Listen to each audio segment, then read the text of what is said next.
Ayan, eto na yung real talk ni Sir Kalinga Prab. Ayan, Sir Kalinga Prab, pasintabi po. Paparinig ko lang yung boses mo sa kanila. Ang tanong ko, bakit pilit niyang ginugulo ang ating community? Ayan, si Canoli. Dati, okay naman yan. Nagkita pa kami niyan dito. Ayan, si Canoli. Sino ba si Canoli? Ano po ba yun? NPA po ba yun? Kasi Canoli. Sino po ba yun? Ayan, ginugulo daw ni Canoli yung Nagkita kami niyan dito sa... ginugulo daw ni Canoli yung yung community. Nagkita naman pala sila. Bicol, sa Daet. Okay naman po. Ano po bang problema niyo sa amin? Anong problema niyo sa akin? Canoli. Sana sagutin niyo po ito. Ayan, Yung sige. Jomcar, nagpapasaya ng mga viewers. Ngayon, gagawan mo ng issue. Ang payo ko lang sa iyo, Kuya, no? Ano pwede?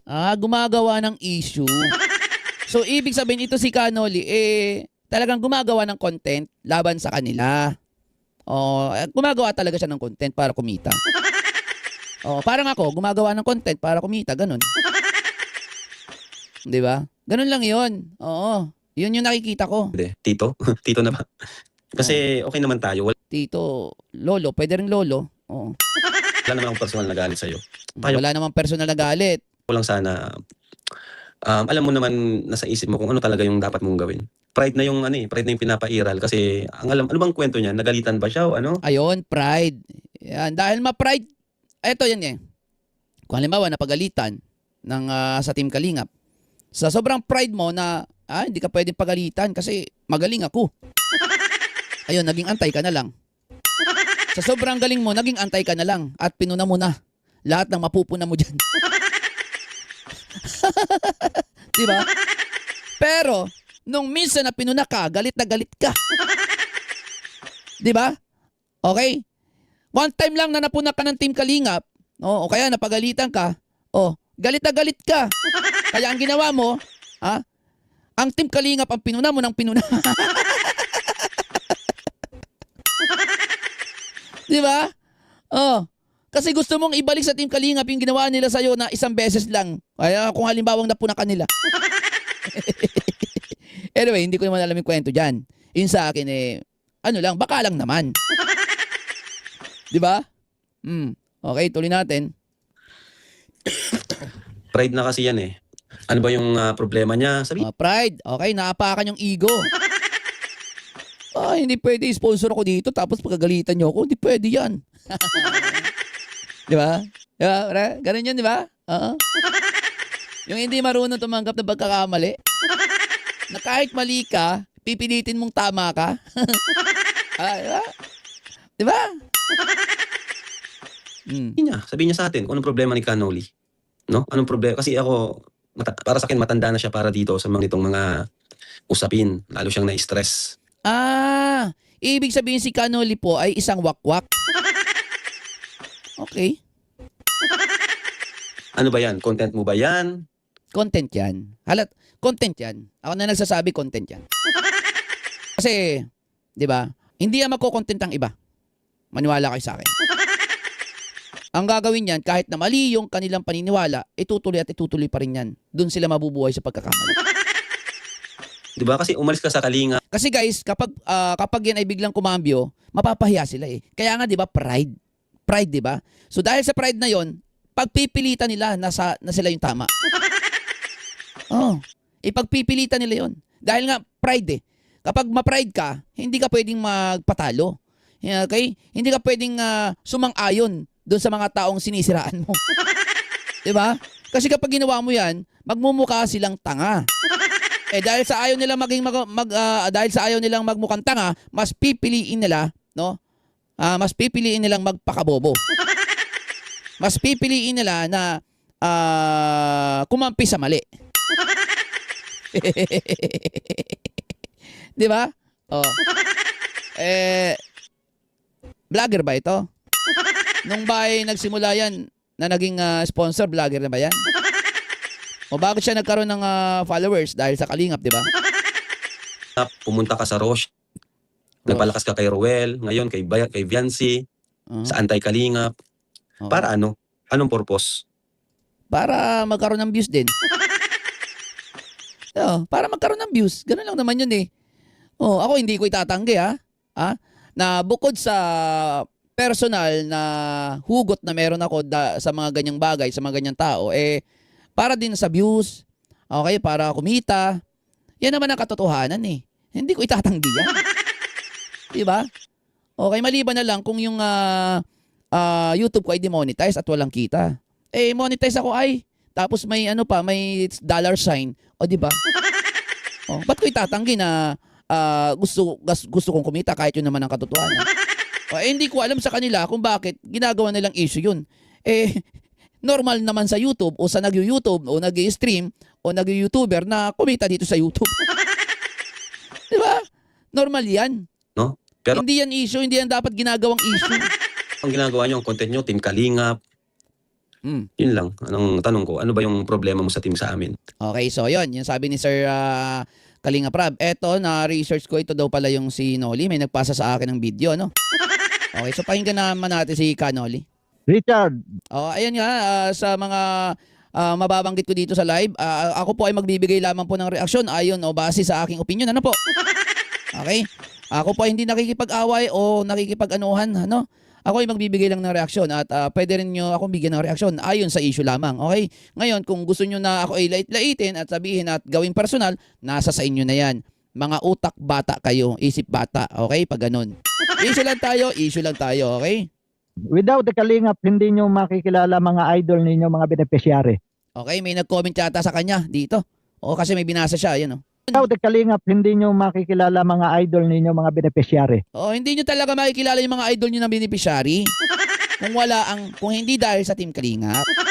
Okay, totoo naman yung comment sa kanya dun sa live ni Richard. Ngayon, tingnan natin kung ano yung sagot nitong si Kanoli.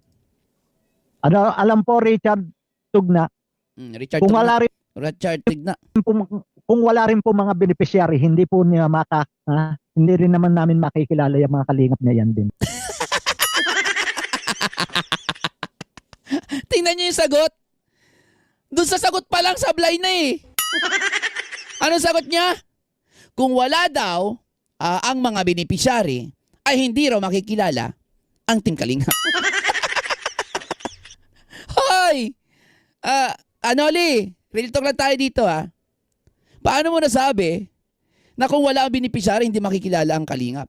Bakit kilala ko ang Kalingap kahit wala pa namang beneficiary? So paano? Paano magkaka-beneficiary kung wala ang Kalingap? Sige nga. Ano yon? Yung beneficiary biglang umusbong? Mali ka doon. Mali ka doon. Hindi dapat ganun yung sagot. Yung mga sagutan niya, anti-Kalingap talaga. Asan yung utak? Kung hindi daw sa mga beneficiary, hindi daw makikilala ang Kalingap. Kanoli naman pinagloloko mo kami. Siguro ikaw. No, siguro ikaw. Kasi hindi ka naman sumusubaybay sa Kalingap. Baka sa'yo lang, hindi sa amin. Kasi kami, kilala na namin ang Kalingap bago pa namin makilala yung beneficiary. Nagigets mo ba? Hindi naman pwede makilala namin yung beneficiary kung bago yung Kalingap. Tungaw ka? Hindi pwedeng ganun. Yung Team Kalingap yung may channel hindi naman yung beneficiary. So paano mo sasabihin na dahil sa beneficiary, kaya nakilala ang Team Kalingap? Ano ba?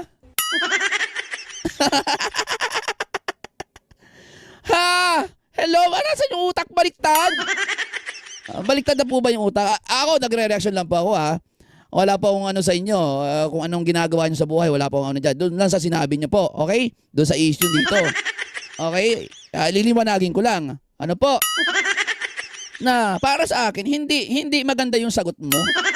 Yung sagot mo po ay halatadong anti-Kalinga po. Okay? Baliktad po. Siguro po dahil kaya mo nasabi yon dahil yun yung experience mo. Dahil hindi ka naman fans ng Team Kalingap, no? Hindi ka naman fans ng Team Kalingap kaya hindi mo kilala. Ganito kasi yan, guys Ang Team Kalingap, may fan base yan. Okay? Yung fan base niyan, as in sila yung nanonood talaga at sumusuporta sa Team Kalingap. Ngayon, ikaw, Kanoli, dahil hindi ka kasali sa fanbase ng Team Kalingap, hindi mo alam kung anong ginagawa ng Team Kalingap. Hindi mo alam kung ano yung content nila. Kasi iba yung interest mo sa buhay. Dahil ang interest mo sa buhay, mangwakwak ng mga batang babae dyan sa Team Kalingap, di ba? Nung nakilala ka lang sa Team Kalingap, nagkunyari-kunyari ka lang na solid ka dyan eh. Di ba? Kumuha ka lang ng followers, subscribers, para ka lang makilala. Di ba? Ganun lang yun. Real talk lang, dito tayo kanoli ha. Okay? So, malamang sa malamang, no? Talagang hindi mo kilala ang Team Kalingap kasi hindi ka naman fan ng mga yan. Okay? Hindi ka naman fan as in zero idea ka. Okay? Kaya mo nasasabi na nakilala mo sila dahil sa beneficiary. At sinasabi mo kung hindi dahil sa beneficiary, hindi mo makilala ang Team Kalingap. Yan yung utak ng mga hindi talaga fan ng Team Kalingap. Kapag hindi mo talaga gusto o hindi mo pinapanood at zero idea ka sa Team Kalingap, yan yung sasabihin mo. Mas naging idolo mo pa yung beneficiary kaysa dun sa Team Kalingap na tumutulong at nagtaguyod at nagbigay ng pangangailangan ng beneficiary. Yan ang maling-mali na utak, no? Kung ikaw ay totoong Kalingap, ang una mong hahangaan is ang Team Kalingap. Si Kuya Bal, si Kalingap Rab, hindi yung beneficiary. Oh. 'Di ba? Real talk lang ulit. Naligaw ka lang diyan. Tinanggap ka ng Team Kalingap, no? Ginamit mo ang Team Kalingap para makilala ka at para makapangwakwak ka diyan. 'Di ba? Aminin. 'Yun yung iyong goal sa buhay. Kaya ka pumasok ng Team Kalingap. Aminin. O, sasabihin mo, ikaw, nakikisaw-saw ka. Oh, nakikisaw-saw ako. Tinanggi ko ba 'yun? Freelancer ako, kahit ano gusto kong kahit anong content ko dito na gusto ko, pwede. 'Di ba? Ngayon, ikaw galit ka sa Team Kalingap, pero ginagamit mo pa rin hanggang ngayon ang Team Kalingap. 'Di ba? Mo pumasok ka sa Team Kalingap. Nagbida-bida ka yata diyan, tapos nung napagalitan ka, naging ganyan ka na. 'Di ba? Hanggang ngayon ginagamit mo pa rin ang Team Kalingap. 'Di ba? Which is ang Team Kalingap pa rin ang nagbibigay ng sahod sa iyo sa YouTube. Without the beneficiary, hindi po makikilala yung mga Kalingap. Yan na naman, Diyos me. Without the beneficiary, hindi rin makikilala ang Kalingap. Diyos me, ka talaga. Napakamali po niyan. Ang sobrang mali. Dahil ba sa napanood mo lang yung video ni Lola Damiana at dahil doon nakilala mo ang Kalingap, yun na yung sasabihin mo. Mali po yan, guys, no? Dahil ang katotohanan po, okay, is kilala na po ang Team Kalingap, kaya sila nagkakaroon ng beneficiaries. Okay? Yun yung katotohanan. Kung hindi dahil sa beneficiaries, hindi kilala ang Team Kalingap. Parang ang sakit sa ulo pag iniisip mong ganun eh, no? Diba? Ang sakit sa ulo pag iniisip mo, paano kaya nangyari yun na hindi makikilala ang Team Kalingap kung hindi sa beneficiaries, ha? Teka, sino ba ang nauna sa dalawa? Yung Team Kalingap ba o yung beneficiaries? Kasi Team Kalingap ang nauna tapos ibilinag yung beneficiaries. Ibig sabihin, Team Kalingap, meron na silang pundasyon. Yung beneficiaries, pinuntahan lang yun tapos ibilinag lang. So paano nakilala ang Team Kalingap dahil sa beneficiaries? Parang ang hirap isipin. Nakakasira ng ulo pag iniisip mo yung pag ina-analyze mo yung kanilang yung dahilan nila na kung hindi dahil sa beneficiary, hindi makilalang Team Kalingap. Nakakasira ng nakakasira ng utak. Masisira utak mo eh. Ala, salamat kay Ate Moni. Moni na Dalanon. Salamat po. Ayan, salamat po. Masisira yung utak mo kapag, alam mo yun, kapag iniisip. Okay? Wala tayong magagawa doon. Pero sinasabi ko na mali, na hindi totoo na dahil sa beneficiary, kaya nakilala ang Team Kalingap. Okay? Kasi, binuo nila yan. Okay? Nang sila. Okay? Ni Kuya Bal at di Kalingap Rab. Sila yung bumuo niyan. Hindi ang beneficiary. Okay? Nagigets nyo ba? Di ba? Tanim niyo po yan sa isip niyo. Itanim daw sa Wag nyo na kaming idamay, Kato, Kanoli, no? Na yan yung nakatanim sa isip nyo eh. Wag nyo na po kaming idamay. kayo na lang po ang magtanim sa isip nyo yan. Kasi kami po, yung utak namin malawak. Okay? Hindi lang umiikot doon sa beneficiary lang. Okay? Hindi po katulad nyo na ang nasa utak nyo lang is yung beneficiary. So wag nyo na pong kaming idamay, no? Sa inyo na lang po, sa utak nyo na lang po itanim. Ayan, Kanoli, ako yung nagbibigay lang naman ng reaction dito. Wala naman akong kahit ano sa'yo. Hindi naman kita kilala. And doon sa salita mo lang, tayo nagbibigay ng reaction at mga base. At without the beneficiary, hindi rin po yan magkakaroon ng kikitain. Without the beneficiary, hindi rin daw magkakaroon ng kikitain. Yan yung mga utak eh. Yan yung mga utak eh. O, dito, sa live ko. Wala naman akong beneficiary dito pero may kinikita ko. Sample, Kanoli, no? Yung sinasabi mo, kung hindi sa beneficiary, wala silang kikitain, no? O, dito sa, wala naman akong beneficiary dito pero bakit may kinikita ko? Ayan, di ba? Ang kitid ng utak ba? Okay, kung ano lang yung maisip, yun lang. Hindi malawak. Si Kuya Rab, nag-live kagabi.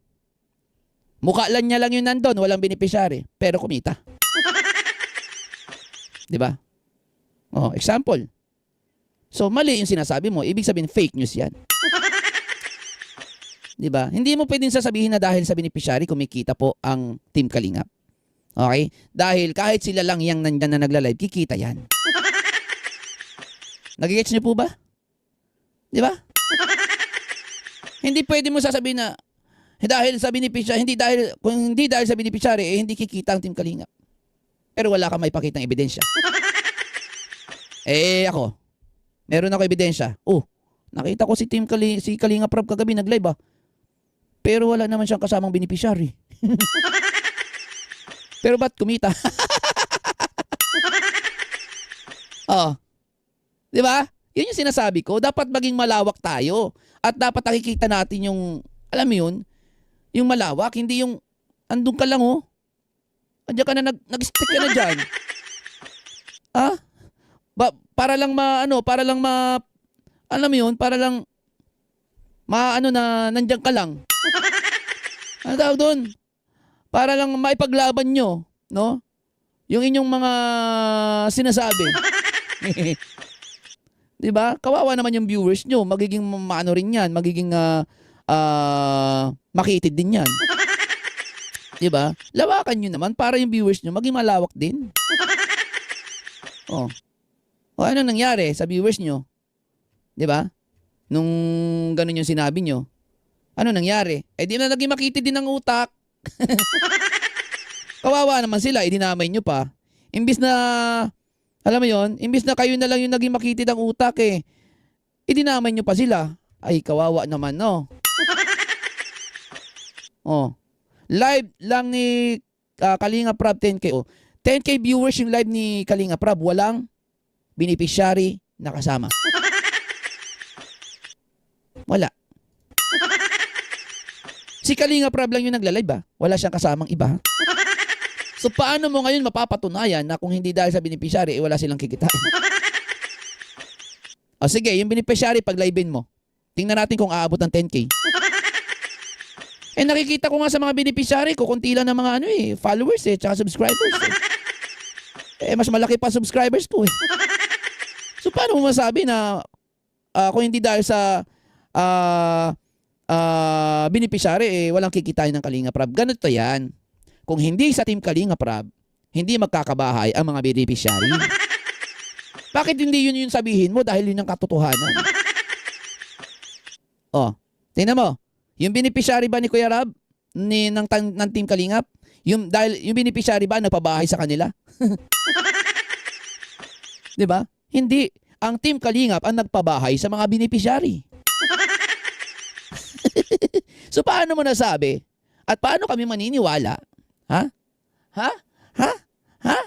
Na ang beneficiary dahil sa beneficiary o kung walang beneficiary hindi magkakaroon ng kita ang Team Kalingap.